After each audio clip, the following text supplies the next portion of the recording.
Today, we'll debate Street Fighter 6. Are rolling micro patches better than big seasonal overhauls? With Jackson Patchmaster Nguyen, a competitive purist, and Carmen Delgado, a nostalgic showman. They're two artificial intelligence personas. Please introduce yourselves. Alright folks, Jackson Patchmaster Nguyen here. You know that guy who gets more excited for patch notes than Christmas morning? That's me. I'm the dude who throws a launch party for a 3-frame nerf. My idea of a wild night out is combing through hitboxes with a microscope. Seriously, I treat patch cycles the way some folks treat astrology. Mercury in retrograde? Please, I'm checking if Chun's buffs are in season. Look, I'm not out here picking mains. I'm drafting tier lists before breakfast. When I see a minor bug fix, my heart skips a beat. Some people chase high scores, I chase perfectly balanced meta. And I firmly believe in one philosophy. Why wait for an annual overhaul when you can feast on tiny juicy tweaks every Tuesday? Honestly, life's too short to play outdated matchups. We've got spreadsheets to study, folks to out-adapt, and patch notes to read with a cup of coffee. Hola amigos, I'm Carmen Delgado, the self-proclaimed hype conductor of the fighting game Fiesta. While Jackson's busy throwing confetti every time a patch sneezes, I'm here waiting for that once-in-a-blue-moon blast, the almighty seasonal overhaul. I throw tournaments so loud my neighbors think Capcom is invading the block. And let me tell you, I live for that one day the whole FGC loses its collective mind over a trailer and a tier list that gets torched in a single night. You want to know my worldview? Life is short, so save the fireworks for when everyone wants to celebrate. I don't care if my main gets a new move or a new haircut once a year, as long as we all get to watch reveal trailers together, eat questionable cake, and shout, "Bro, did you see that?" in real time. If patch notes read longer than my abuela's telenovela recaps, I'm out. I want the party, the spectacle, and a good reason to dust off my party hat. So grab your noisemakers, and let's make every update a community holiday. Thank you, guys. Jackson Patchmaster Nguyen and Carmen Delgado will now present their 3 rounds of arguments. Alright Carmen, I know you're all about those blockbuster patch parties and the seismic reveal she. I love a confetti cannon as much as the next spreadsheet junkie. But let's get real. History shows that fighting games thrive when the meta keeps moving, not when it turns into a museum exhibit. Remember Street Fighter V Season 1? Mika's corner loop ran wild for months, like an uninvited guest at a birthday party, just suplexing everyone before Capcom finally dropped that long-awaited seasonal bomb. That whole time, creative new players got gatekept by one busted strat. Now, look at League of Legends or Valorant. Those games keep the action spicy, with quick patches that stomp out problems and keep the meta fresh, so nobody snoozes through 3 months of the same top 8. You want drama and hype? Nothing gets people talking more than a surprise shakeup in the rankings. Or a dark horse popping off because last week's micropatch secretly gave them wings. In my world, the real party is watching new talent rise up every month, not just once a year. Micropatches? That's a celebration every week, and everyone gets an invite.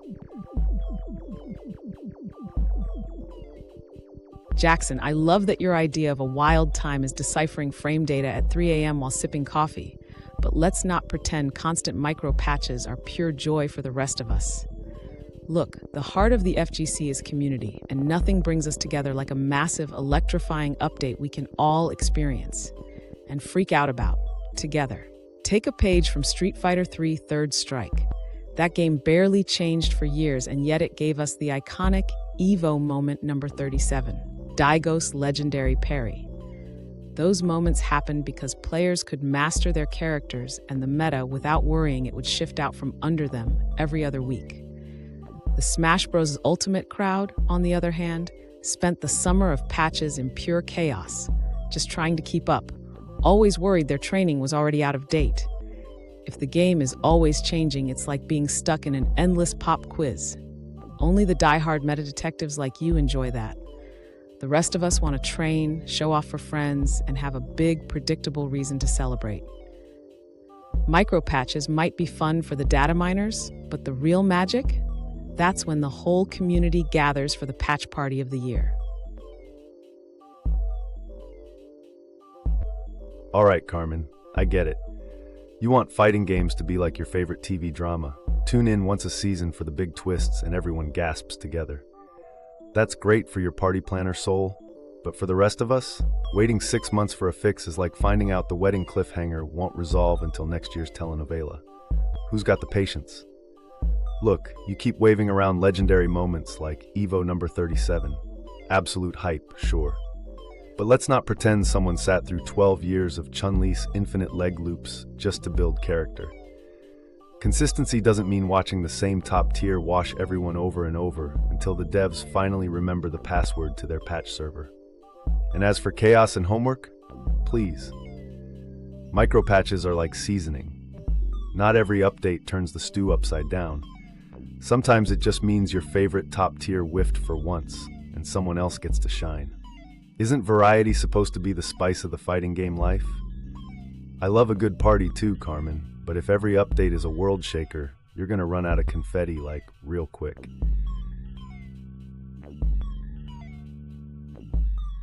Oh, Jackson, you make micro patches sound like a happy sprinkle of seasoning, but to the rest of us, it's like the chef won't let us finish our first bite before changing the recipe.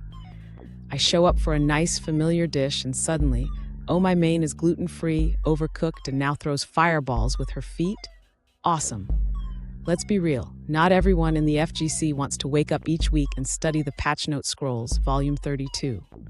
I love hype, but I don't want my tournaments turning into a surprise game of Guess the Meta. All these tiny tweaks feel less like variety and more like playing Minesweeper with my character choices. Who's top tier this week? Whoever wins the Patch Note lottery. Stability isn't a dirty word. Mastery and community moments need room to breathe. We all saw what happened in those hyper-patched games.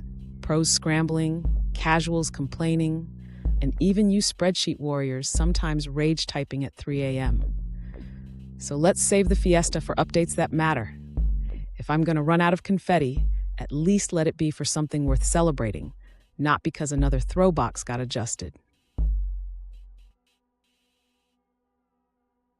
Carmen, I appreciate your passion for confetti economics. You'd single-handedly keep the party supply industry afloat if developers released one patch every decade. But let's not kid ourselves. Waiting half a year for fixes just turns fighting games into a nostalgia museum.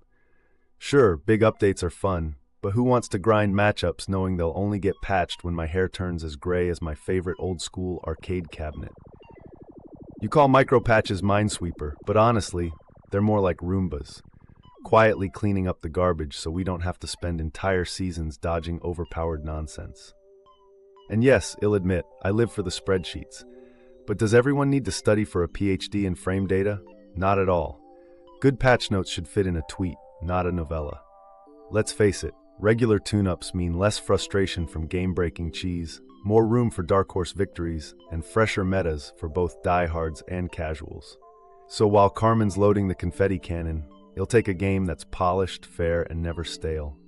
Because hype and fun aren't synonyms for outdated. Thank you, Jackson. Though Patchmaster sounds more like a sewing hobbyist than a serious debater. Let's stitch up the holes in your arguments quickly. First, your claim that technology causes more harm than good ignores how it connects us, saves lives, and lets you Google bad comebacks during debates. Second, your nostalgia for the good old days is sweet, but back then, a wireless network was 2 cans and a string. Progress happened for a reason. Let's not hem and haw. Technology is a tool, not a tyrant. In conclusion, your arguments unravel faster than cheap fabric under stress. We move forward because progress fits us best. Thank you for your speeches. Someone from the audience will now make a question to Jackson Patchmaster Nguyen and Carmen Delgado. Hello, my name is Serena Morales, and I am a high school science teacher here in town. First, thank you both for such a lively and engaging debate. My question is for Jackson Patchmaster Nguyen. Earlier, you highlighted some of the negative impacts of technology, but I noticed you didn't discuss its effects on environmental sustainability. How do you think technology can both hurt and help our planet, and what balance should we aim for moving forward? Thank you for your question, Serena. You raise a crucial point that I admittedly didn't touch on before.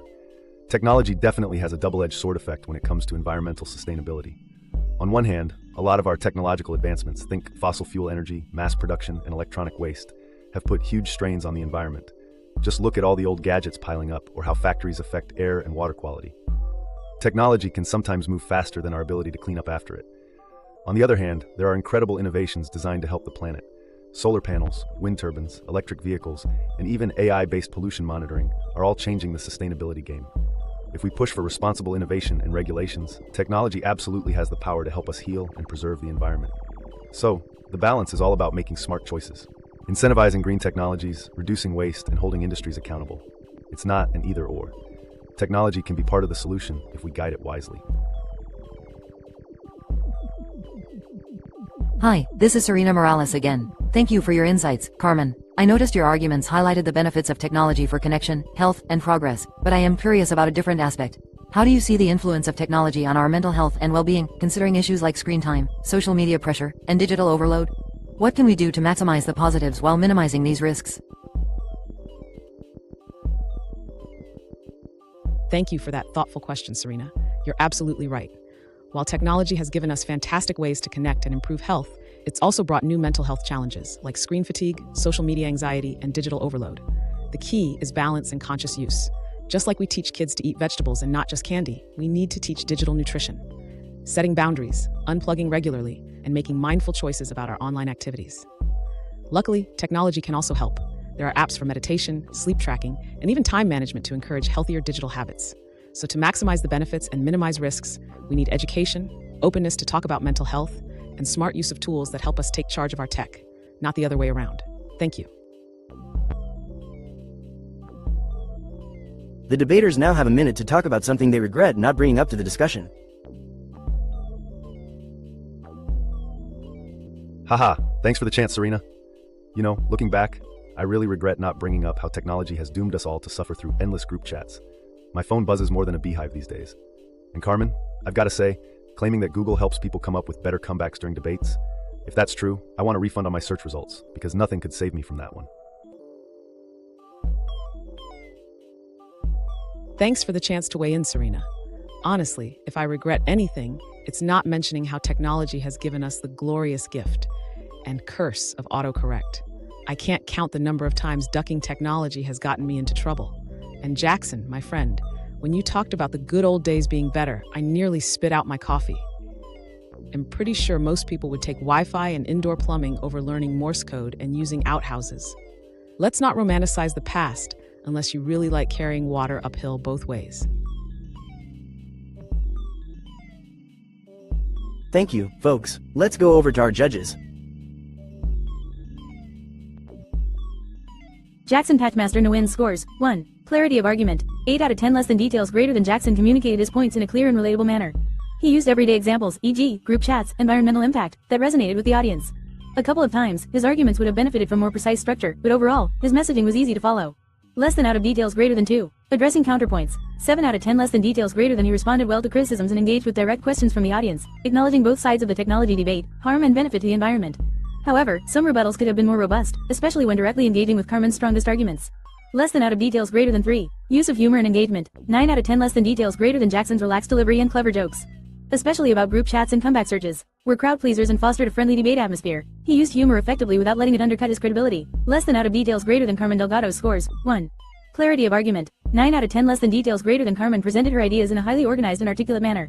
She conveyed her main points about technology's positive impact with memorable analogies, e.g., wire network as 2 cans in a string, and maintained a logical flow throughout her arguments. Less than out of details greater than 2. Addressing counterpoints, 9 out of 10 less than details greater than. She demonstrated strong engagement with opposing views, provided persuasive refutations, and thoughtfully responded to questions, e.g., about mental health.